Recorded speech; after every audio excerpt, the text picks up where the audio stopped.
You can make yourself a far more honest person by being less honest. Because if you air out everything you feel at any given time, in moments where you are elevated or angry or far away from yourself, you might say something that future you will find inauthentic. To temper yourself, to take a step back and come back to that moment later when you're less aroused, less energetic, is how you set yourself up for long-lasting and good relationships. Hello there, this is 10 Minute Talks, where we record for 10 minutes and post whatever is usable. I think we have the capacity to say things we regret, things that we don't mean, because at any given moment, we feel it. We believe ourselves to mean that thing. It is a skill to register that you are in an altered state of mind from where you can make a decision that you believe truly means something that you'd want to attain. Right. There's this phrase, don't make promises when you're happy and don't make decisions when you're upset. Because when either of those cases you are in that state of altered mindset, you can produce action that is incredibly short-sighted. And it's true. It's incredibly true. I think we're all acutely aware of how we could hurt somebody saying something we didn't mean or saying something in anger. But I feel like we don't think about how when a moment feels good, when you feel like this goodness is going to last forever, you say a lot of things. I love you very much. I'm going to be so happy together. It's the honeymoon phase, right? It's the courting phase. You love your new job. You love your new friend. You love everything. And I don't doubt that when you say that you want to be with that thing forever, that person forever, you mean it. You definitely mean it at the time. We don't often say things we don't mean, unless you are a pathological liar. With which case this isn't really referring to you. We say things often that deep or dramatic because we mean it. Because that person means a lot. And when things change, when time passes, feelings change, times change. You've been in your job or your relationship or in a space long enough that either it doesn't excite you or the circumstances of the job or the relationship have changed, and you changing your mind doesn't mean you were a liar back then. You meant it. You did. We have to have a capacity for understanding maybe too much is happening right now and to excuse ourselves before we say something problematic. When we're hurt, we are emboldened to say something hurtful back.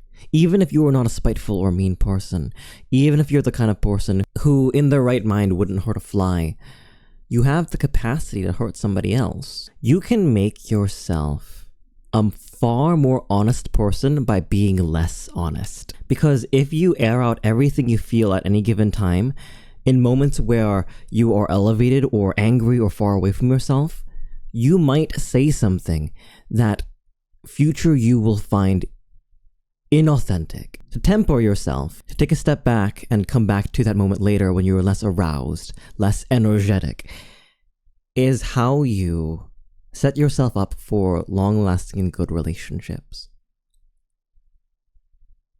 I learned a lot in the past couple of years with regards to that. I've learned where my weaknesses are, and I'm trying my best to hold fast and true by them, to be aware when I'm overly excited and to pull myself back and to try to talk it through where we're both sort of at the same level together. I think a lot of people don't figure out fundamental truths like this until later in life. And that's okay. The thing I want to affirm the most is that you weren't wrong for saying that stuff.